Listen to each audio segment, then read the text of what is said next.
coração, e ele foi contando, primeiro sobre a situação da preocupação, pessoas fazerem exames, o que a alimentação e os exercícios podem causar. Ontem ele falou de pessoas que tiveram problemas de coração e hoje na reportagem você vai ver ele contar um pouquinho do que aconteceu com ele, apresentando o programa que ele começou a sentir algumas dores no peito. Achou que não era nada, foi deixando, e depois ele teve que ir correndo para o hospital. E depois que ele foi constatar que, infelizmente, ele estava infartado. A reportagem especial de como está o seu coração, você acompanha no Balanço Geral.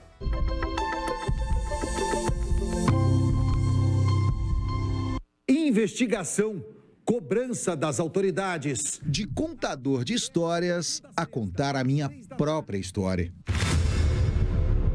Você vai ver agora na última reportagem da série Como Está Seu Coração, como eu descobri que o meu coração estava prestes a parar.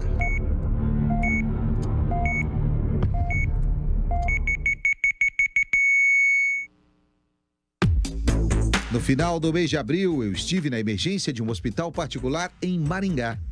A dor aguda no peito me levou a fazer um eletrocardiograma e um exame de sangue que poderiam demonstrar um possível problema cardíaco. Mas o resultado apresentado foi ignorado pelo médico que me atendeu pela primeira vez. Ao ser liberado pelo profissional, fui orientado a tomar um remédio para a dor.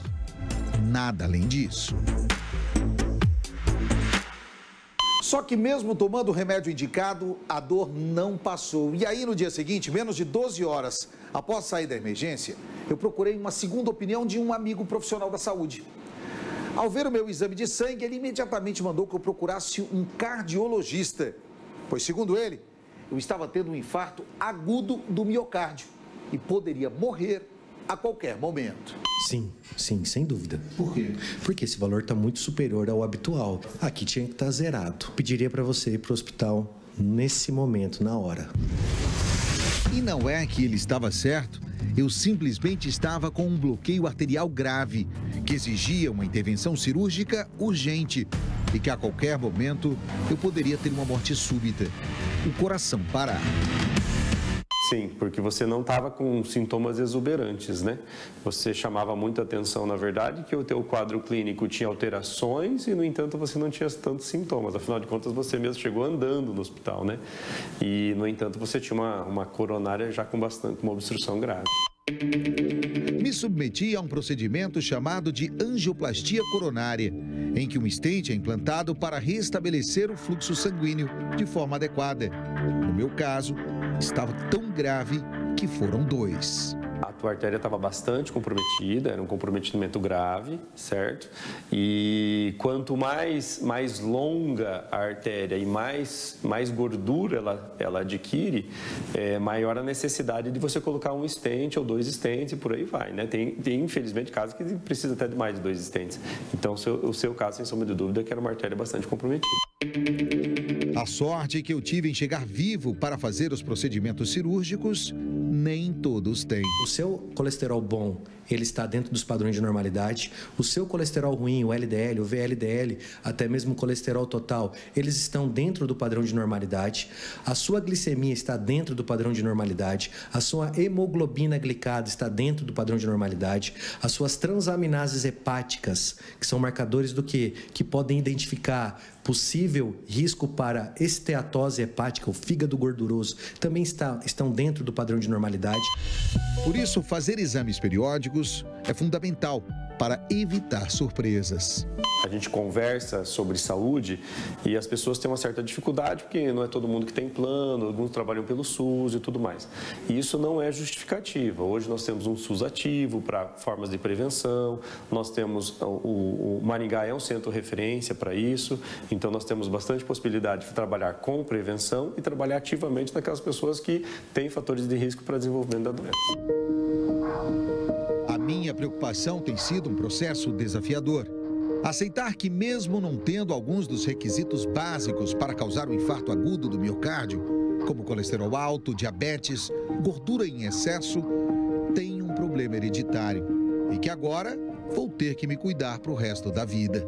O que eu acreditei mais foi na sua história, na sua dor, o tipo de dor, o tipo de queixa que você me apresentou.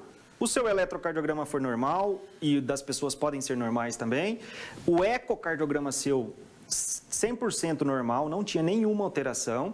A sua esteira, na hora que você estava fazendo, o traçado eletrocardiográfico, perfeito. Ele não teve alteração sugestiva de isquemia, mas você apresentou uma dor ali, que a gente classificou como típica. E isso, associado às suas queixas, me fez seguir na investigação e achar o que a gente, por fim, graças a Deus, achamos aí precocemente. E não há como negar, a minha vida foi sim afetada.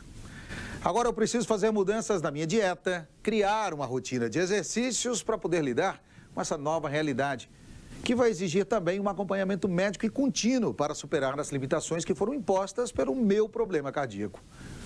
Mas nada que eu não possa superar, principalmente com força de vontade e vontade de viver. Com certeza, esse é o principal, mudança de estilo de vida, incorporar a atividade física como rotina, isso é o seu dia, então é como se fosse um remédio, é um tratamento não medicamentoso. A atividade física regular e sistematizada com acompanhamento, nutrição, então uma alimentação saudável, voltar para os alimentos mais naturais, os alimentos in natura, diminuir o consumo de alimentos industrializados, cuidar do estresse e controlar bem o sono. Então ter uma rotina muito adequada de sono, trabalhar com a higiene do sono. Então são aspectos que estão todos integrados que vão te trazer o quê? Maior longevidade saudável. O meu problema cardíaco foi um ponto de virada na minha vida. Por isso, compartilhar a minha jornada de forma jornalística pode ser uma maneira de inspirar outros a buscarem cuidados preventivos, a adotarem um estilo de vida mais saudável e, principalmente, encontrar esperança em meio a desafios semelhantes. A gente consegue observar que você tem um parâmetro de resposta ainda bem estável, bem preservado. Isso é um bom sinal, é sinal que a gente vai conseguir aprimorar de forma rápida e tranquila o seu condicionamento físico, mas ainda saliento que existe muitos pontos que nós temos que melhorar nisso.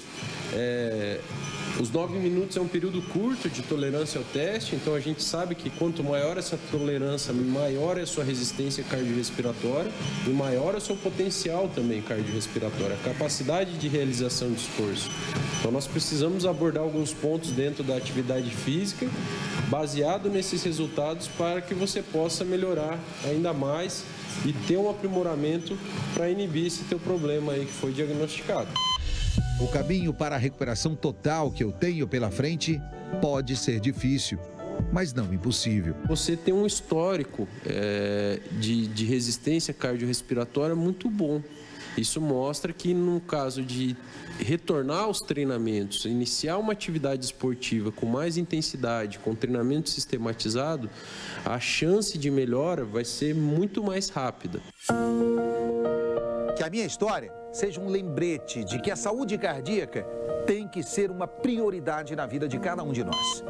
E que cada dia que possamos estar vivos seja uma nova oportunidade para viver plenamente e feliz. E aí, como está o seu coração?